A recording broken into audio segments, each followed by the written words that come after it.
Welcome back to the Afro Anime Initiative podcast. Here at the Afro Anime Initiative, we discuss everything in Afrofuturism from A to Z, and plus some letters that we haven't discovered yet. It is futurism. But before we begin, you can follow us on our social media at Afro Anime Initiative on Instagram and Facebook. And on Facebook, hit the group and the page, like them both. Join us and follow us at Afro underscore AI on Twitter and right here on YouTube. And while on YouTube, please hit the like, share, comment, subscribe, all those beautiful YouTube things that help the channel grow.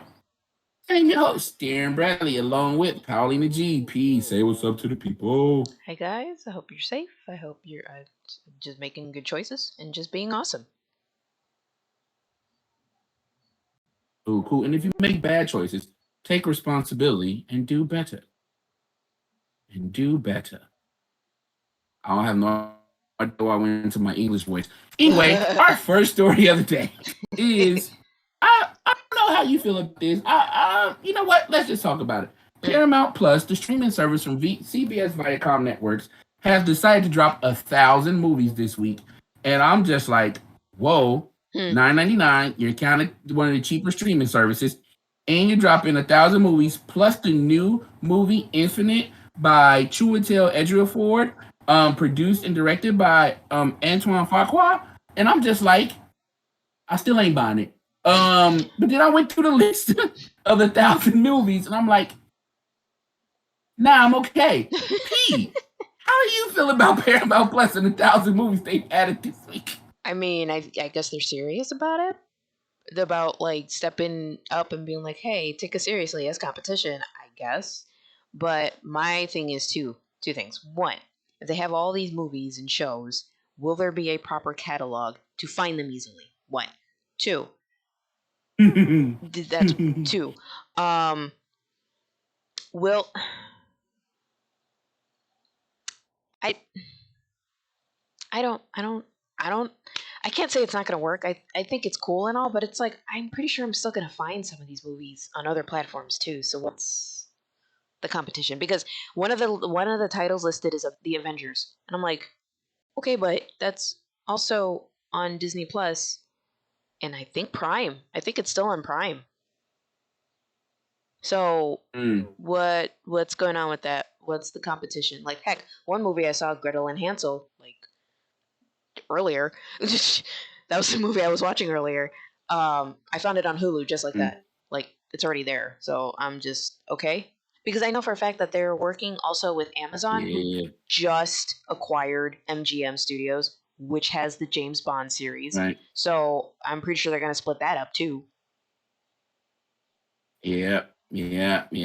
So I think Paramount Plus is a little late to the game. Who knows? Maybe it might work out, but I'm just like, meh. I feel like it's just a dump. Like, not the thing itself, like just a media dump. If that makes sense. Yeah, because it's weird because I'm going through this all the stuff like, yeah, none of that stuff there is gonna make me spend money on y'all. Nothing. And I'm a Star Trek dude. I love Star Trek. I get Star Trek other ways. I don't have to go to this Paramount Plus to watch my Star Trek. Right. So I'm like, y'all have nothing I want. And then somebody's like, but what about the older Star Treks? You mean the Blu-rays and DVDs I got? What do I need the streaming service for? Right. Bruh? Like, I don't. And it's really weird because even with Infinite, it's a new movie which sounds like it could be cool. I ain't finna spend $9 for that. It's like I'm all right. If I'm not gonna have a movie experience, I'm cool. I can save that money, you know. And then some of the other stuff they have is just not stuff that I'm itching. I gotta see it right away, you know. Right.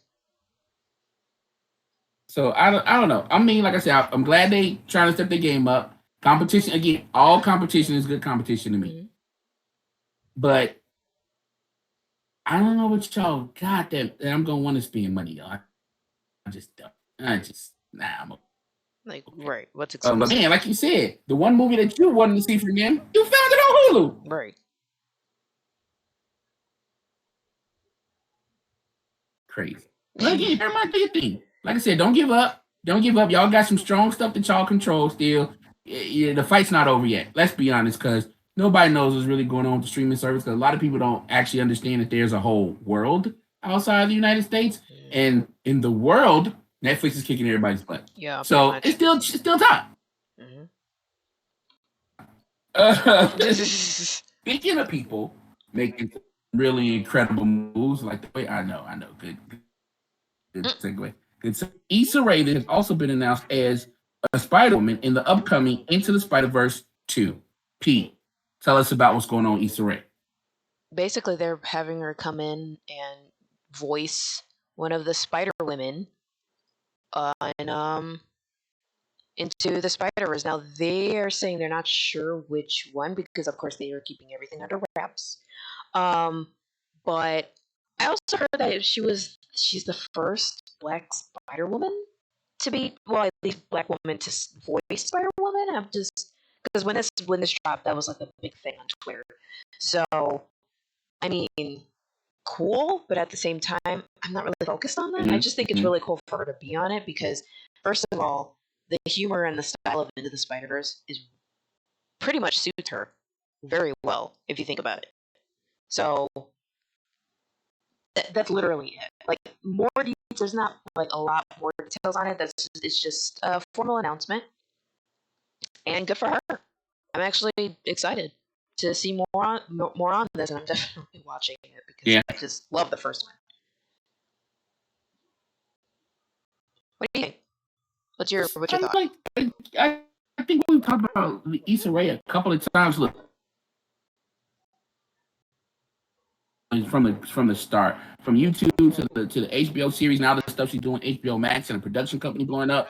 It's just like I'm like, cool. This is just good, cool stuff, and she's still following her acting bug, not just the business side, but still getting her creative side out there. I'm like, that's good stuff you like to hear.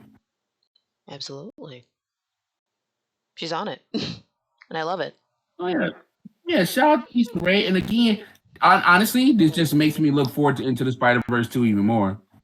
Same. These are the good cast, right? These are the good casting announcements that make me go like, oh, wait, I am still excited. Yep. You know? Yes. So I mean, and I kind of decided to do a little more hunting on it. Like, okay, so who's writing it? Blah blah blah. Let me not get into that because I recognize one of the names, and I'm just like, I'm not a fan. Not a fan of the writer. Just that's all I'm gonna say. That's it. isn't it the same cats from the last movie? They didn't change anybody, did they? They added like two other people. Two more people. Uh, Yeah. why did they add? Why? The I don't people that know. wrote the first one was It great. was fine, exactly. But wait, I mean, I think it was I because I tried looking for like the first one, like who were the writers, and one of the names, at least one of the names for the second one, was not on there. So I'm asking myself if they changed it a bit. I don't know, but all I'm gonna say is okay. Two of the showrunners for Voltron Legendary crap VLD Legendary Defender. There we go. Um, one of them is one of the writers for the sequel, and the other one, I think the first his name is Dos Santos, Joaquim Dos Santos or something like that. The other one is Lauren Mm. Montgomery, and she's also doing a Spider Verse type spin off with the women of like Spider Man or Spider Women. So I'm apprehensive because I did not like their writing on the show. So I'm like, okay. Yeah, especially Mm, after that first season. yeah, but it's a team. Mm, There's a whole team. They're not showrunners, so or movie producers, runners, okay, whatever. They're not leading the good, project. So good. yeah, All right, that's good. but I'm How excited. about I say? I'm like, I understand if you, like I said, if they're doing a spin-off movie, you bring more writers for that. Right. But for the main version, that sucker was basically perfect. Mm, I don't care what nobody say because people didn't go to the theater to see it. That's their own problem. right. But it was good. Keep doing what you did the first time. Like keep it consistent. It was successful. Hold on to it. So Right. So okay. All right. Yeah. But still yeah, getting, still Issa getting. Rae makes me excited. Like her, Hmm. yeah, her adding to the voice cast does make me be like, ooh, please draw faster. Like, let's get this done. Absolutely. Oh man. Speaking of Women out there getting it done. Oh my God, the segues today. Ebony magazine, no, I'm sorry, Ebony website has reported that Nikki Simpkins, the author of the Broken Earth trilogy, has just inked a seven-figure deal with Sony Pictures. Her goal is to take the trilogy and turn it into a movie, a feature film.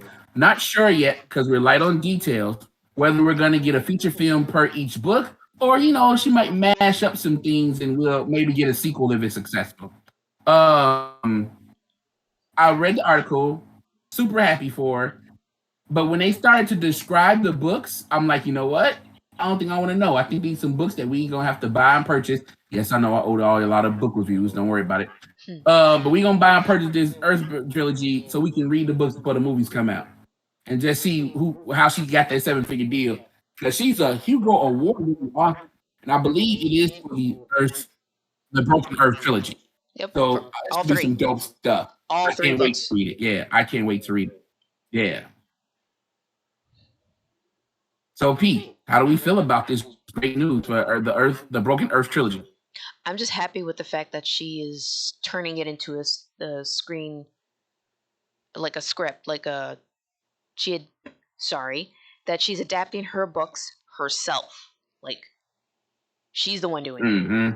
No one else. I mean, probably with some help, obviously, because it's a big task, but she is doing the screenwriting, like, herself. So it's still her work. I'm like, that's how you secure the bag. That's how you make sure your work is still your work, technically. I think that's smart on Sony's part too. Mm-hmm. Yeah, because like if you got a Hugo Award-winning author, why not let her write something? Get this script Oscar worthy. Let's win some more awards. Exactly. Like give Sony more credibility as a company. I don't know what to call them. Give them more credibility. Sony don't know what they're doing. I don't know what they're doing. Nobody knows. Sony's trying to still figure out what they're doing on the movie side, other than making video game movies, and video games they don't even like no more. So it's just like okay, because it's like we're probably never getting another Uncharted video game, but they finally getting the movie done. Like what? This movie should have been happening 10 years ago. I know. So I don't think Sony really know what they're doing. They're like, wait, we own stuff that isn't Spider-Man? Okay, let's try to do stuff. They've been doing this crap for years. But I'm happy about this, like I said, and I'm looking forward to reading the books and seeing what comes from this. And I hope they actually make the movies. Same. That they keep it consistent and know what they're doing. And not try to butcher it with some weird ideas. Because that'd be pissing. Yeah. It's some ideas that's gonna help the general public, digest it better. Motherfucker, shut up. Just make the stuff. If it was already good enough for y'all to buy it, it's good enough for us to consume it. I never understood that about Hollywood. So they see stuff be successful, they buy it up and then change it. But if it was already successful, what you change it? I had a discussion like that with a couple friends of mine just yesterday or 2 days ago, actually, within the week. It was for something else, but it was the same argument. Like, why be counterintuitive towards an audience that wants what they want, if that makes any sense? Like, don't change it. Don't be like, we'll give you what we think you want. Like, no. Listen to us and actually give us stories we actually want. Give us access to stuff we actually want access to. You'll make a lot more money that way. Or, Right. If it was an original idea, I can see that. Oh, I just made up this idea and I want to see if people have it. Okay, cool. Right. But you are only taking stuff from stuff that's already successful. Y'all don't take no risk anymore. Y'all literally stealing other people's stuff. And yet you take it because it's successful, but still think something need to be changed. All right, cool. And then it flops, and then they go, "What happened?" They're like, "Well, it was your fault. It was the book's fault, but the book made money. Y'all didn't." Like what? Like how does that work?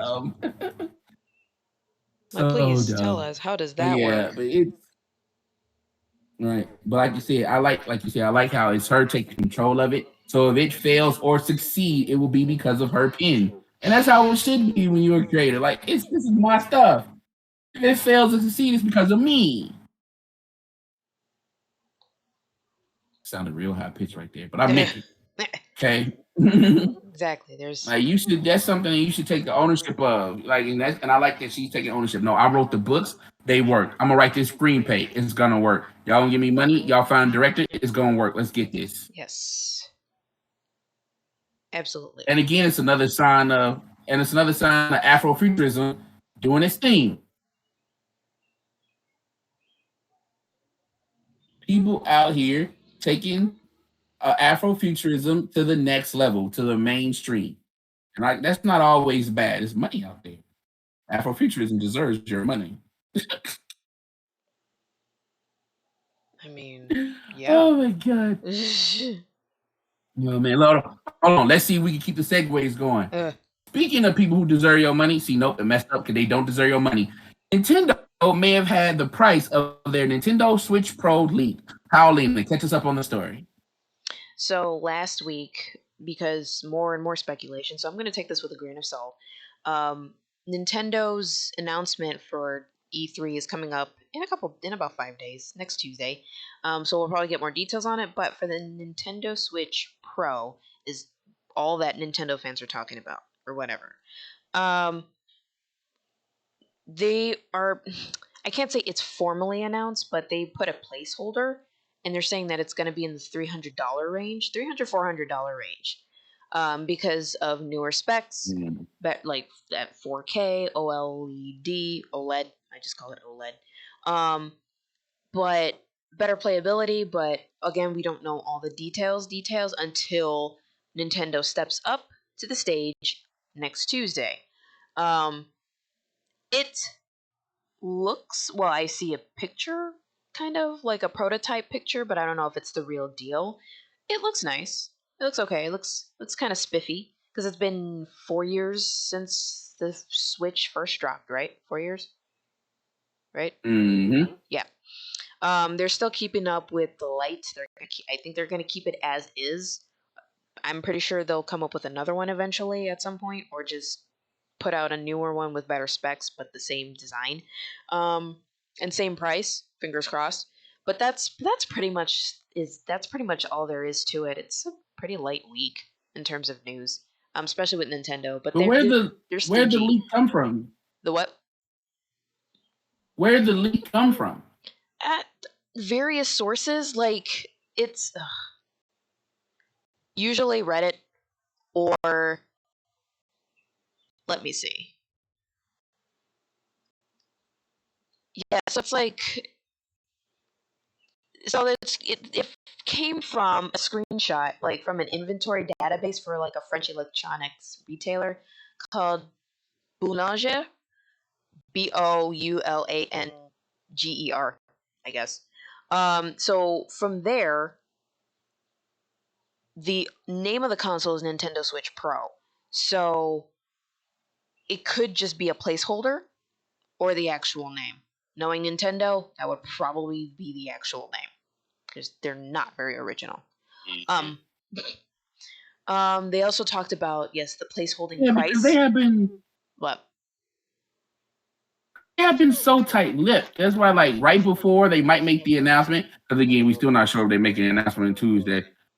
All of a sudden, the price and everything comes out. It's just like, huh?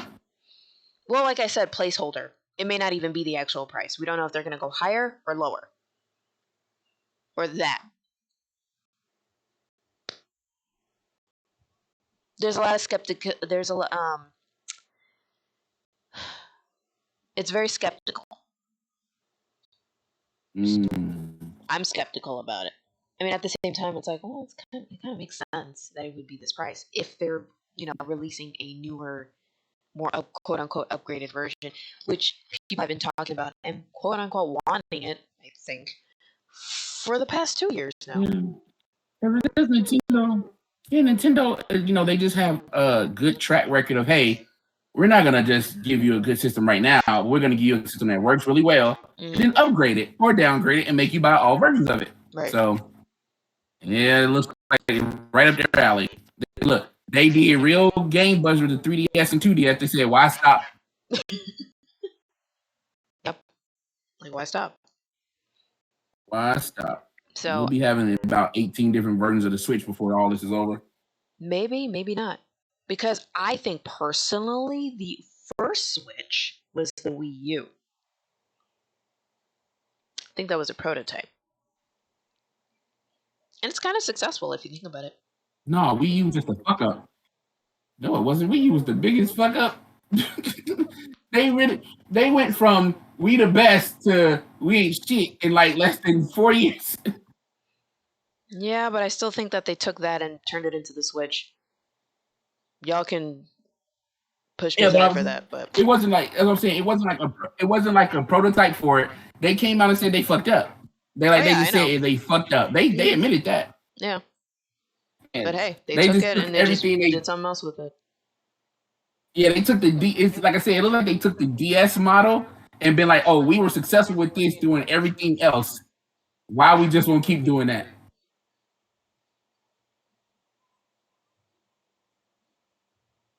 That's why I think we're gonna have like dozens of switches before this is over with. Probably. We had the Switch Pro counter, Stop. The Switch Lite 3, Stop it. the Switch Classic version. I'm telling you. The Switch version 2. Yeah. Version 2. Version 2. Not even version 1. They just skipped to version 2. Yeah, man. Yeah. Right, but it's the thing though. I can't be mad at them Mhm. because I'm grown. If I buy a Nintendo product, I'm buying a Nintendo product. But I know cats out there who have to have everything from them.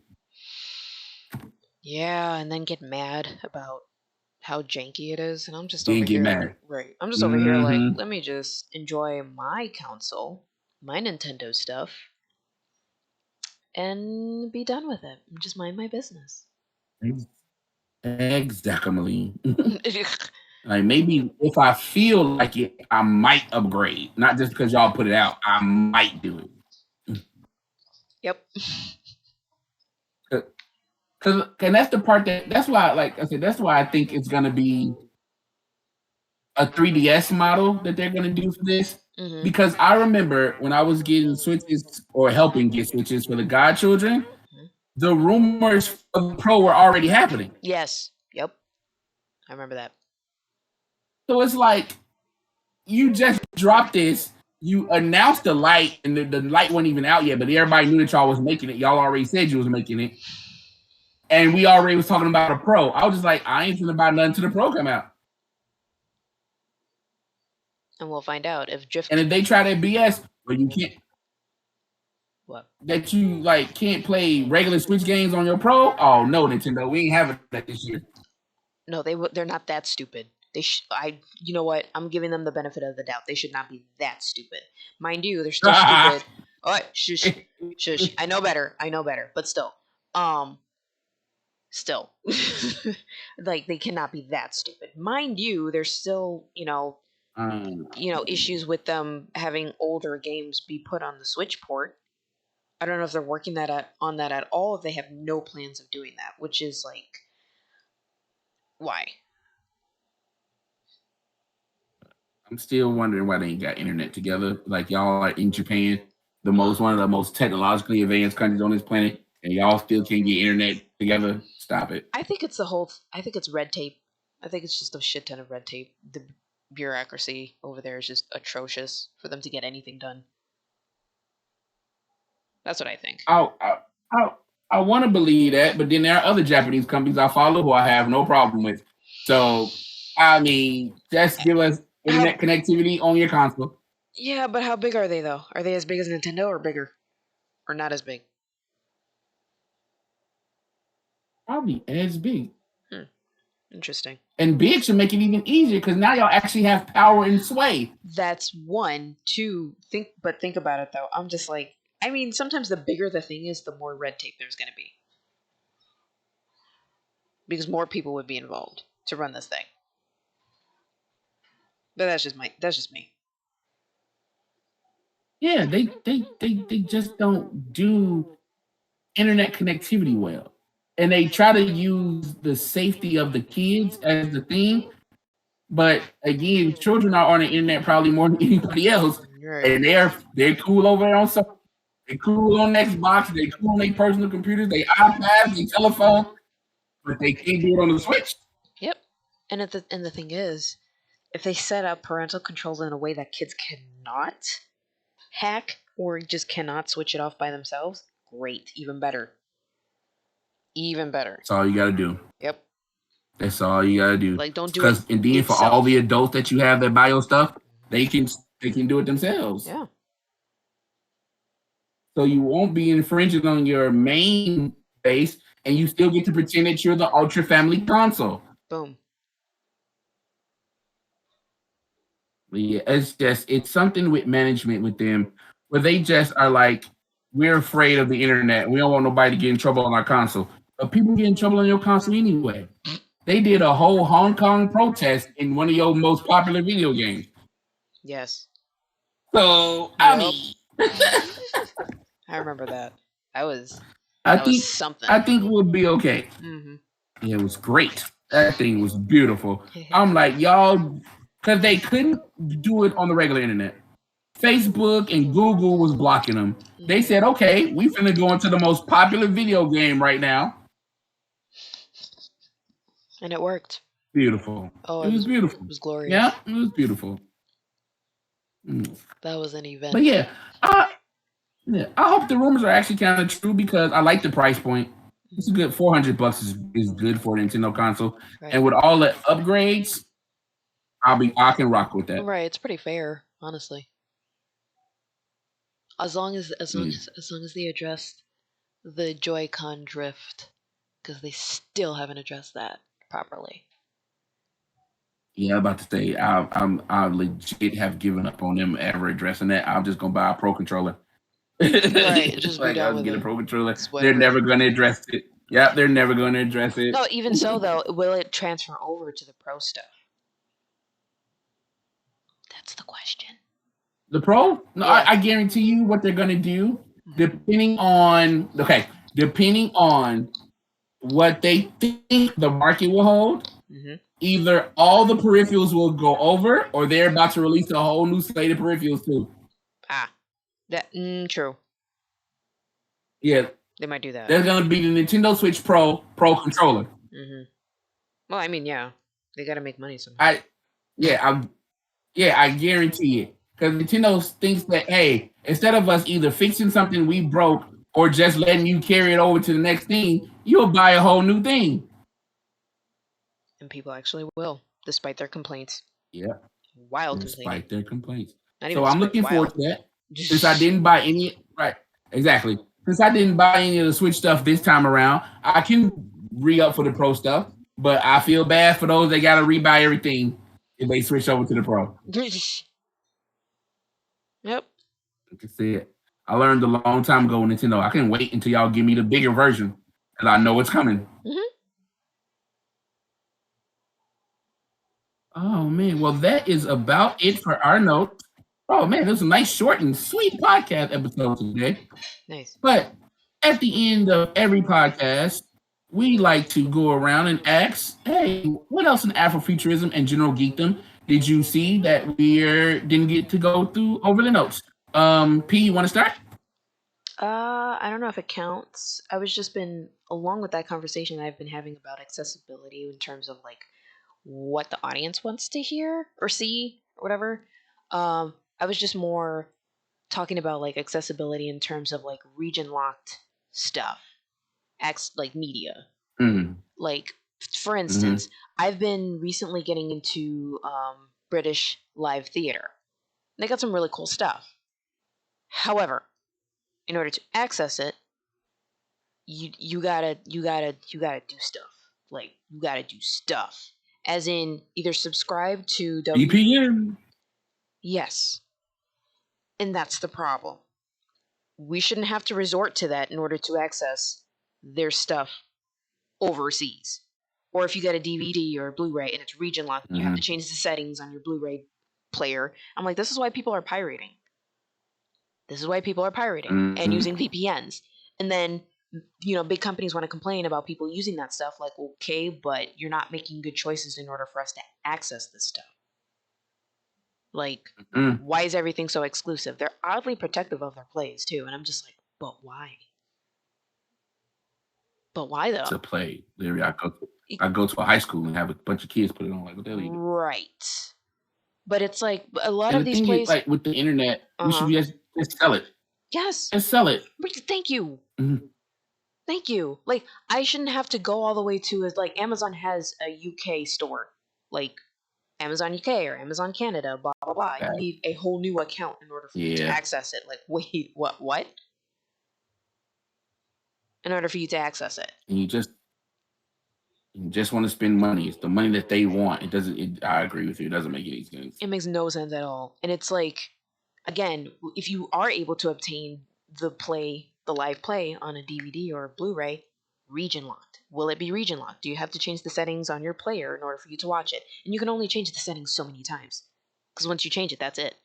Right. Yeah. When I learned about that, I'm like, wait, so I can't even change the settings on my own stuff multiple times? No. I paid for it. Right. Like, they even keep a lock on that? Like, huh? Praise. It's dumb. So that's kind of the thing that's what I've been on for the past couple of days. Like, this is it just blows me. Like, how? Like, no wonder. And then you have like, okay, artists like Prince who is fighting against that, and it's like, okay, cool, but can y'all work on the accessibility though? Stop putting them on exclusive platforms where people have to shell out even more money or ask their friends for the password. Right. And then get mad if people share their passwords. Like, what? You still got paid. Right. Exactly. You still got paid. What are you mad for? The heck? You know, we need your money too. You watched it. Shut up. Like, no, it's okay. I'll go to. I know places to go. I have a VPN to open. Exactly. Yeah, that shit is super annoying. Especially you see and look, and then you'll be seeing a random commercial on YouTube like, oh, where can I get this? Not here. Wait, how? Why did YouTube give me this commercial? Right. Why are you showing this to me? Why are you telling me this? Right. Like, don't tell me something I can't have access to. Like this. And I've just literally been recently got into it. I'm so mad. Like, a particular play, they showed it on PBS last month for a short amount of time, and I had no idea. Now I have to like wait or subscribe $60 a year to whatever PBS is doing, and I'm like, I'm not doing that because it's like $5 a month, but they'll take $60 straight out of your account immediately. Like, wait. You want to know the messed up part? What? I like PBS. I do too. I love to support PBS, but the thing is, it be that one thing I want to watch, and it has nothing else for the rest of the year.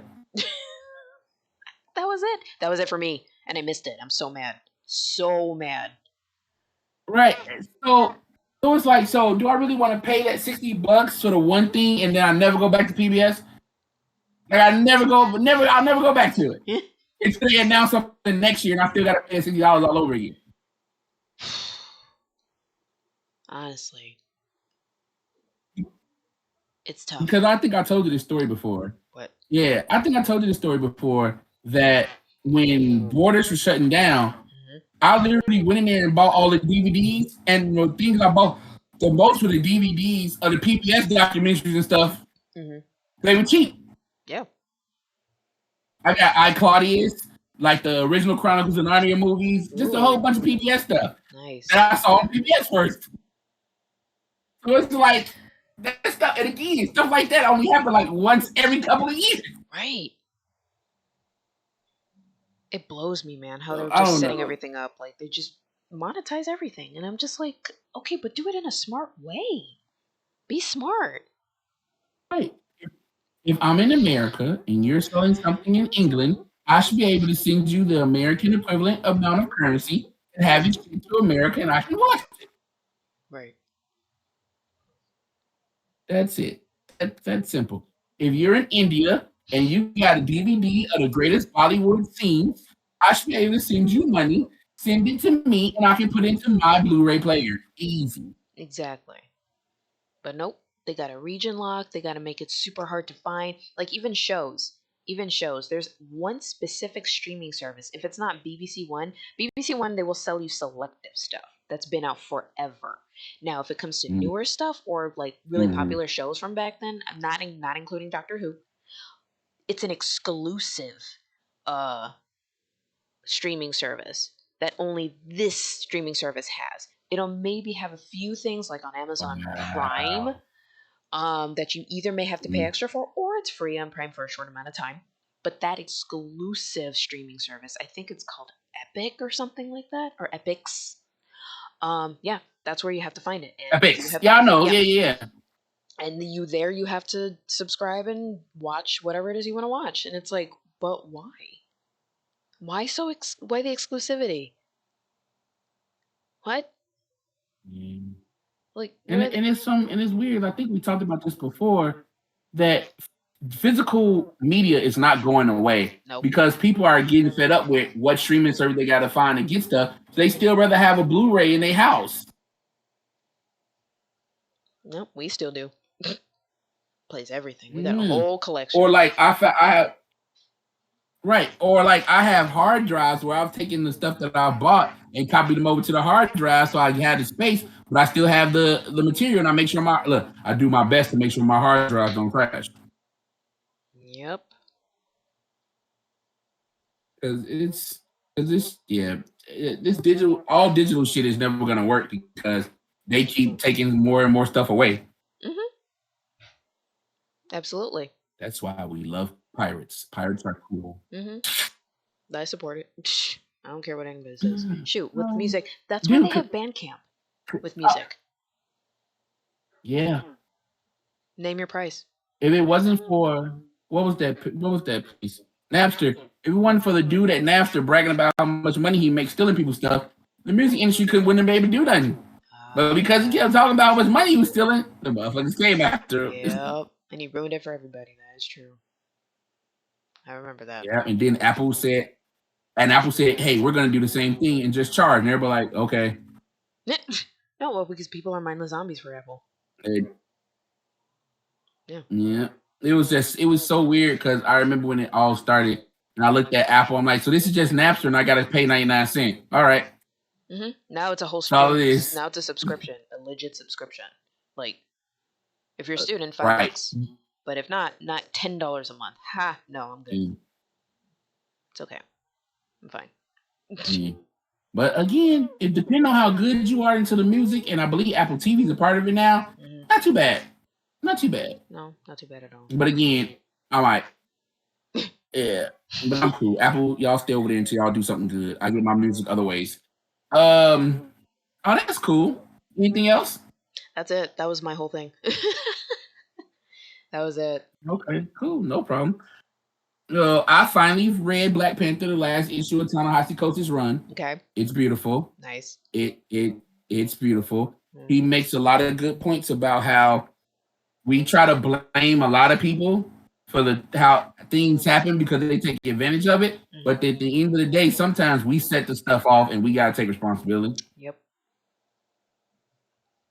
And I thought that was a really good point that he put in at the end of the book. And I don't know if he was talking about the black experience in America, because I know Ta-Nehisi Coates is a very thought-provoking activist, but I understood his point of view. I really did. Like, yes, there are a lot of things that the system of racism, white supremacy, and anti-blackness have done, but at the end of the day, we still gotta take responsibility for ourselves. We gotta do what we gotta do. Exactly. We can't blame it on everybody else. We gotta get our stuff together.